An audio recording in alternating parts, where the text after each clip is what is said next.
भारत सरकार ने देश के मार्केट को विदेशी निवेशकों के लिए आकर्षक बनाने के लिए बड़ा फैसला लिया है, जिसमें रुपये में तेजी आने और डॉलर रिजर्व का फ्लो बढ़ने की उम्मीद है।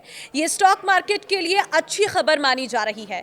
नमस्कार, मैं हूं आपके साथ ममता तिवारी और आप देख रहे हैं न्यूज 18 का डिजिटल प्लेटफॉर्म। सरकार के इन फैसलों से माना जा रहा है कि विदेशी निवेश तेजी से बढ़ सकता है।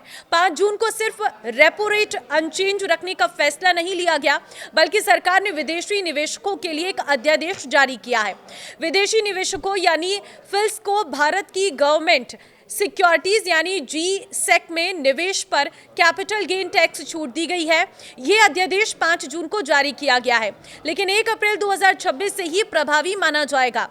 आसान शब्दों में कहें तो अगर कोई विदेशी निवेश भारत के बॉन्ड मार्केट में निवेश करता है तो फिर उस बॉन्ड को बेचता है तो उसे कोई long term capital gain tax नहीं देना पड़ेगा। वो अपना पूरा मुनाफा ले सकता है। माना जा रहा है कि यह फैसला रुपये को सपोर्ट करेगा और विदेशी कैपिटल को आकर्षित करेगा। साथ ही भारतीय वित्तीय बाजार में डॉलर का प्रभाव बढ़ सकता है। इससे बॉन्ड मार्केट से शेयर बाजार तक में मजबूती आने की संभावना बन गई है। आरबीआई ने भी उठाए बड़े कदम। सबसे पहले आरबीआई ने रेपो रेट में बदलाव नहीं करके शेयर बाजार निवेशकों के लिए एक बड़ी राहत दी है। खासकर बैंकिंग और फाइनेंस शेयरों को एक सपोर्ट मिला है। फैसले के बाद इन शेयरों में मजबूती भी देखने को मिली है।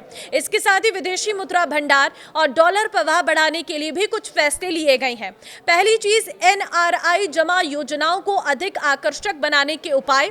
दूसरी चीज, विदेशी उधारी यानी कि एक्सटर्नल बोरोइंग की हेजिंग लागत कम करने की पहल। तीसरी चीज, विदेशी पूंजी आकर्षित करने के लिए अतिरिक्त उपायों की घोषणा। शेयर बाजार के लिए क्या असर है?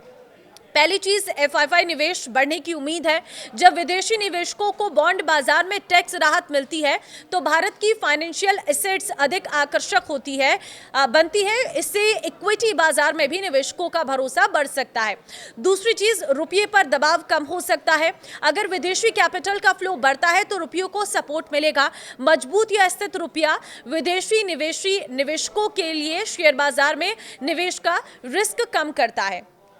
तीसरी चीज यह है कि बैंकिंग और वित्तीय शेयरों को फायदा। आरबीआई के रेपो रेट को अनचेंज रखने से बैंकों की फंडिंग लागत पर तत्काल दबाव नहीं बढ़ेगा और बैंकिंग शेयरों को एक सपोर्ट मिल सकता है। रेपो रेट में बदलाव नहीं होने से बैंकिंग और पीएसयू बैंक शेयरों में मजबूती देखी गई है। तो किन शेयरों को मिलेगा सबसे अधिक फायदा लाभ? सरकार और आरबीआई के इन फैसलों से कुछ सेक्टर को सबसे अधिक लाभ मिलता हुआ दिख रहा है। इसमें सरकारी बॉन्ड मार्केट सबसे पहले है, इसके बाद बैंकिंग शेयर है, सरकारी बैंक के शेयर है, एनबीएफसी कंपनियों के शेयर हैं और कैपिटल मार्केट से जुड़ी कंपनियों के शेयरों में तेजी की उम्मीद है।